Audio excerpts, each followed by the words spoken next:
More and more WWE surprises are on the way, and it might even be as soon as tonight's NXT. We're going to talk about that. Plus, The Rock on Pat McAfee's show looks like he is exposing the WWE in such a weird way.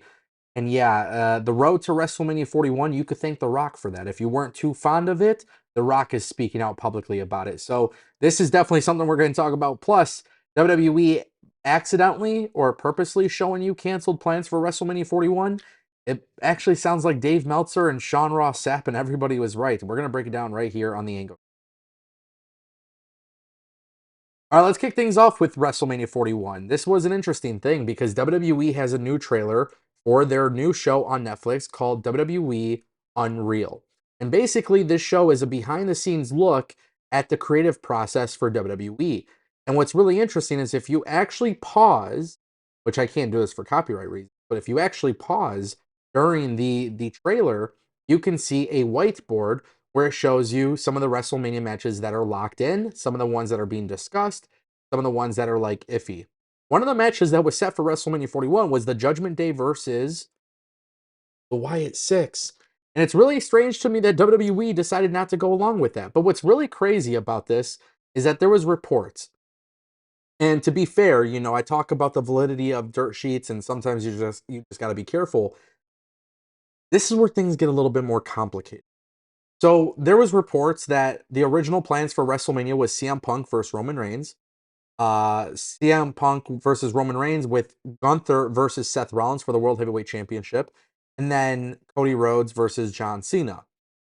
When you look at the whiteboard, basically there's a whole bunch of random matches that are on there with question marks and things of that nature, and all of this really stems from The Rock. The Rock not being part of WrestleMania, it seems as if WWE actually had multiple different card ideas, and because of The Rock, that's how things ended up changing and becoming weird. This is such a strange situation, but I want to focus on the Wyatt Six for a second. The Wyatt Six were supposed to be on TV, and we all heard about Uncle Howdy being injured. So it's really strange that like we got Alexa Bliss back, and we didn't see anything. Nothing was set up between Alexa Bliss and the Judgment Day.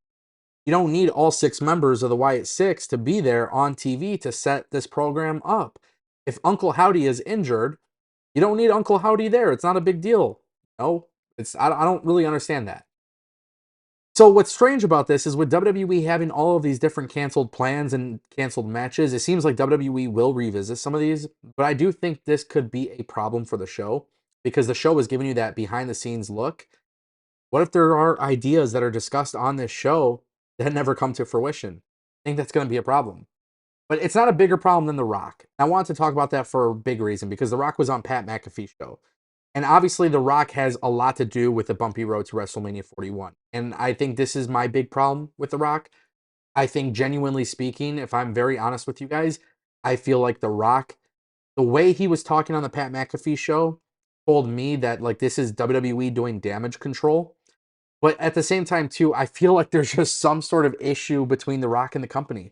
The Rock said that basically Ari Emanuel asked him to come into Elimination Chamber due to the fact that ticket sales were slightly low, which is crazy to think about considering a month before The Rock even appeared, they were selling about 30,000 tickets so far. Granted, yes, The Rock obviously helped increase sales. We're not dumb. We're going to acknowledge that. But this is why it is so strange to me. WWE, The Rock, Ari Emanuel, they have John Cena and Cody Rhodes as a plan. But the original plan was not for that to happen.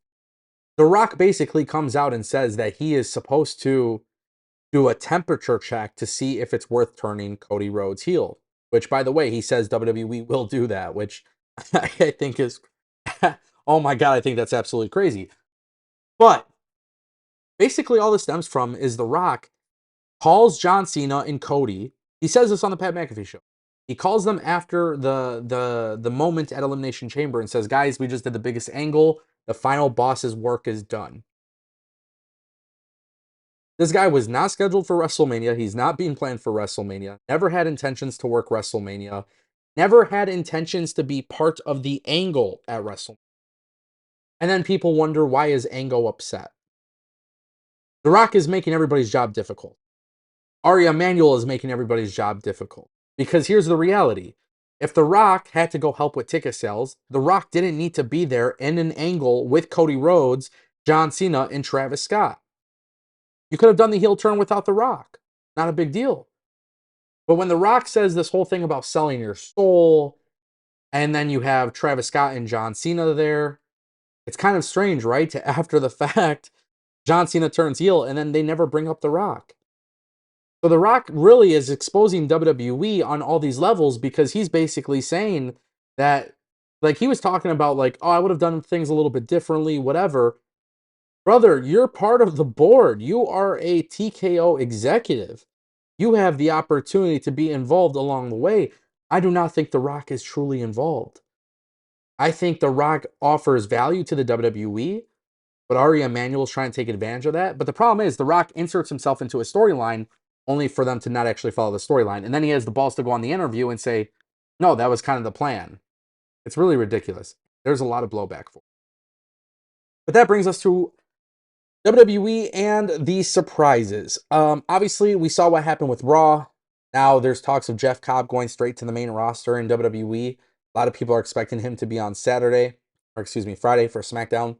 I talked about it in an earlier today video with WWE calling up Trick Williams and potentially Lola Vice, which is really huge. Basically, what the word that I have received is that WWE surprises aren't going to stop anytime soon.